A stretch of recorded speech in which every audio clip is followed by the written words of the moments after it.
What'd you say? I said we're low on daylight and we're low on a camera battery, but we're high on Jesus. Yeah.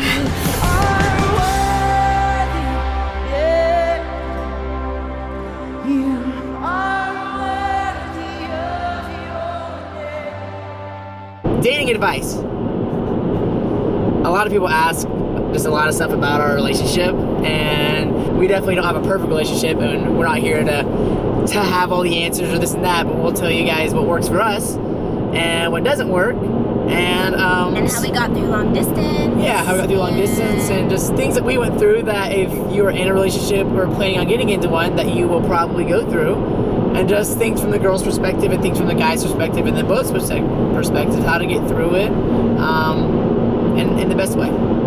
So here we go. Well, communication.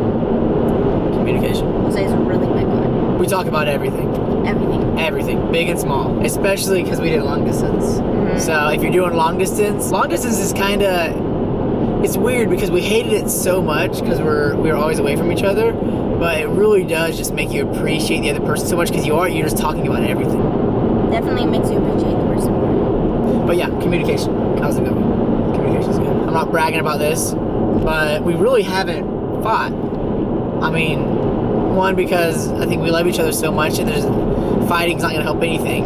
But two, because we literally talk about everything. So like nothing comes as a surprise. Nothing comes as a shock or this and that. The second that something comes up, big old truck. But the second that something comes up that either... the second that something comes up that one of us maybe doesn't like, or the second that something kind of confuses us or concerns us or whatever, we talk about it. Yeah, we talk communication. About it. A lot of people think that the guy always needs to do like the cute stuff, and like everyone puts that on the guys. Like guys need to be super cute and always need to be. And you do. Cute, they do, but the girl needs to too. And it doesn't always have to be that like your relationship starts going bad because the guy's not showing affection anymore. I feel like the girl needs to do just as much as the guy. Oh, yeah. So relationships are two ways. It's guy and girl, and Jesus, three ways. But it's both. It can't be.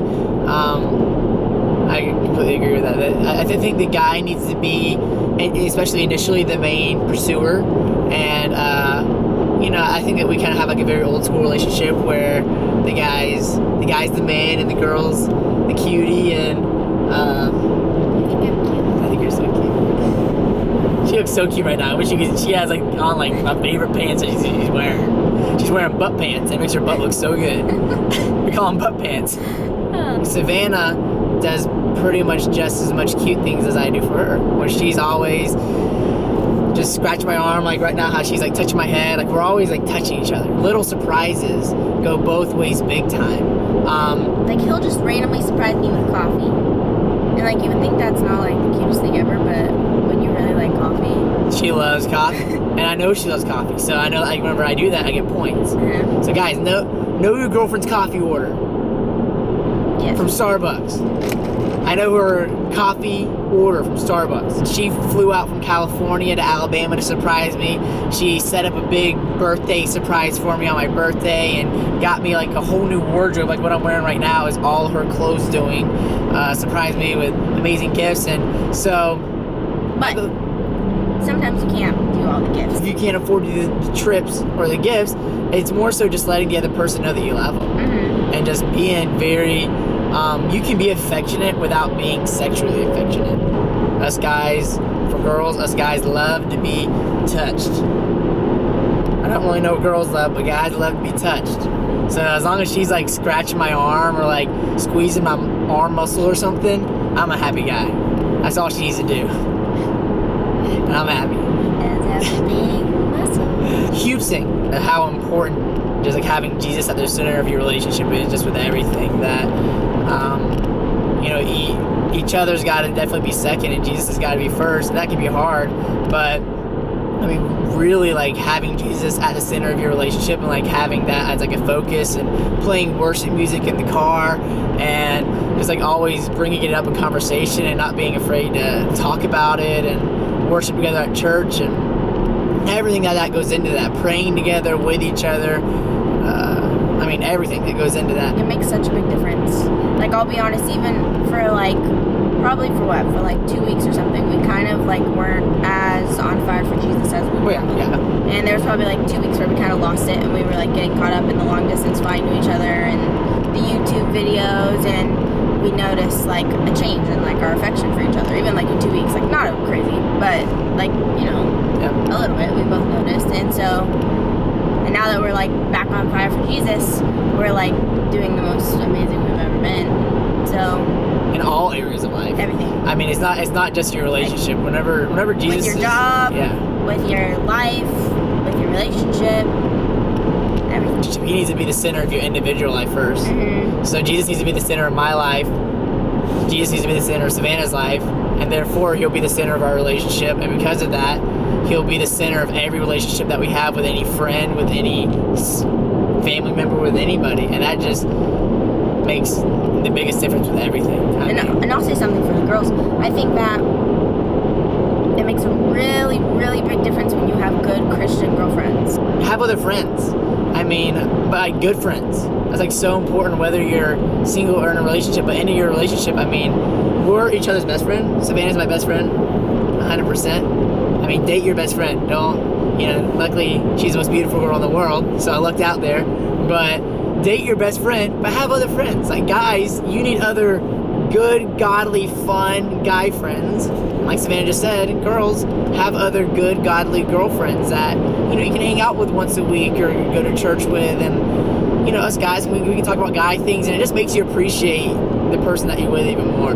Pay for her. Always try your best to pay for her, wherever you go. Even if money's tight, make it work. Work hard. And it's the little things that girls love, I would say, the most. Obviously big things can be fun every now and then, but it's the little things to let her know, whatever girl you're with, that you love and appreciate her, that you love her more than just sexual level, and you love her more than just visual level and like this and that. Like, you love like who she is in her heart. Make her feel safe, like whether that's physically or spiritually, in every way. Just make sure that she's safe and you're protecting her.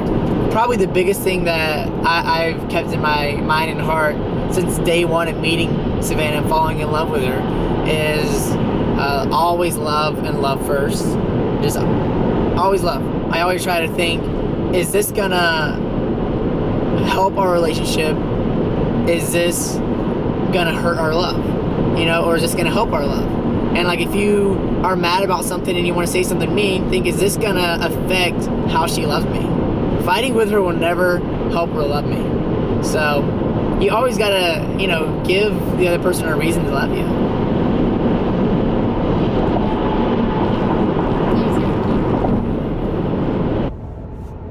Camera died. Got my iPhone out. Girls, don't be afraid to like be yourself. Yeah. Because guys really, love girls. it. Girls, be weird. Guys love. Like, I'm just. Hey babe. I might even be like weirder with you than I am with my friends now. You're so weird. Hey babe, do your evil laugh thing that you were doing last night. Do that. Do it. Boundaries. Oh, boundaries. So, I think it's very obvious that I have a kid. Therefore, Whoa. Therefore. Let's end this. We gotta talk. Okay. So therefore, I have done it before. And I can tell you from experience that does not work in a relationship. Me and Cole have not done it before. And this is the best relationship in the whole entire world. For me. I think if you really want a guy to respect you and love you the way every girl wants to be respected and loved, then that's something that you need to save for marriage. And it goes back to having a godly relationship that just, it's biblical to wait till marriage. And if you really put your faith and trust in your relationship in God's hands, then you'll believe. And we've seen it so evident in our relationship, that if you wait, then God will bless that. And not just the word blessed, and you don't even think of what that means, but like literally, as we wait and like the stronger boundaries we even have, the more we see that we are joyful in our relationship, the more we are in love with each other, everything. And for the girls that have before and now want to wait with their new boyfriend, like in my position, it's possible, I promise. And you may think it's going to be the hardest thing ever, and there's times where it gets hard, but pray about it, and I promise you that it's possible. Our relationship, you guys know our relationship's a little different. That Savannah's my first girlfriend. I'm not Savannah's first boyfriend. Was completely single, as single as could be. Never had a girlfriend, and I haven't done. He's a virgin. It yet, but then somebody who life happens, and who isn't, and who's had boyfriends before. But that shows that God isn't nitpicky about, oh man, you had sex, you're screwed, there's no hope for you. There's hope for everybody, whether you are as single as can be and feel like you're waiting forever, keep waiting, because it's going to be worth it. Or whether you messed up and you think it's too late, it's not too late. Wait for who God has for you, and whenever you find that person, keep God the center and keep those boundaries. And there's hope for everybody. And it's so worth it. And it's so worth it. So in love. When you know, you know. If there's anything else you want us to talk about that we didn't talk about, let us know. We'll do a part 2 dating advice sometime in the future. So yeah, leave comments down below. We'll be like replying back to you guys. Every video we're shouting out somebody, a new follower on our Instagrams, and whoever likes all of our pictures on Instagram. So this week's shout out is Mallory, MALLORYY_C. So on Instagram. She followed us on Instagram. Here's our Instagrams, and she liked all of our pictures. So if you want to be next video shout out, just follow us, like our pictures when we post, and we'll get you there. We hope that this video maybe helped you guys. And again, we don't have it all together by any means, but all in all, we know that having Jesus at the center of your relationship works, and there's a lot of other things with being intentional that work. So like and subscribe. We'll be back. You gotta do your thing. Oh. Peace out. Ooh.